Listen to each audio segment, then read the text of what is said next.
Hi guys, welcome to another episode of SCN. On today's show, we're joined by Roslyn Lereno from the Lerena Attorneys, who's here to give us some insightful advice from a legal point of view when it comes to buying and selling privately.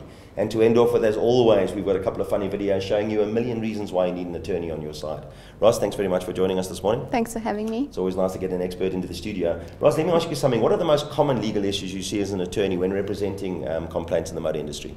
Well, a lot of the time when there's a vehicle that hasn't been adequately described, this would open up the seller or the dealer to a liability claim due to the fact that there's a misrepresentation to the purchaser. We talk a lot about getting a car DECRA inspected, and people often wonder why, and for a million different reasons it is a good idea. But from a legal point of view, if I'm sending a car to DECRA, is that going to make the deal that much easier? Well, it's going to make it a lot easier.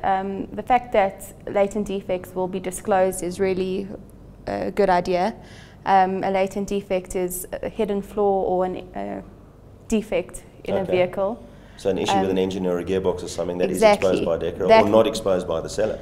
That's exactly it. And that would obviously open you up to liability if it's not disclosed and there's issues later on in the transaction. And if I am buying privately, what are some of the points I want noted on a seller's agreement? Well, obviously you want an adequate description of the vehicle. You want to disclose all the defects. The purchase price, when and how and it's going to be paid. And maybe the DECRA report as well. That would be a good idea to attach to the agreement as an addendum. Nice idea. And in terms of my recourse as a private buyer, who can I go to in the event I've got a dispute with the guy I bought a car from? Well, you'd go to your attorney. As you would imagine. Yes. And you would obviously have to cancel the sale. And thereafter you'd have to claim damages in an action against the seller. But that obviously my attorney could handle for me. Exactly. So Ros, in terms of a legal dispute, if I do get into a battle with somebody that I bought a car off as a private buyer, what is my maximum recourse in small claims court? Well, that would be 15,000 Rand. But there's also the magistrate's court, which is 300,000 Rand jurisdictional limit.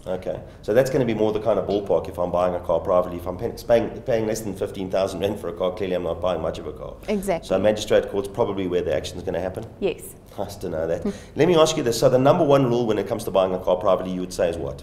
Get it in writing and conclude a contract. So you're saying have a chat to your attorney up front? Yes. And what kind of time and what kind of money would it cost me typically? I mean, if I'm going to do a consultation with an attorney, how long would it take to knock up a basic agreement? About half an hour to an hour. And the cost to me? Depends on the attorney. As it always is with the attorneys. If you guys need some advice, don't be shy. It's Roslyn at lerenaattorneys.co.za. Give her a shout. Look her up. Guys, now let me show you a million reasons why you do need an attorney on your side.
You see, guys, a million reasons why you really do need an attorney on your side. Ross, thanks very much for joining us today. Thanks for having me. And guys, thanks for watching. Don't forget to smash that like button and check out the original video on the links below. Subscribe if you haven't already. Follow us on Twitter. Like us on Facebook. I've been Nick. It's been real. We'll see you soon. Surf4Cars.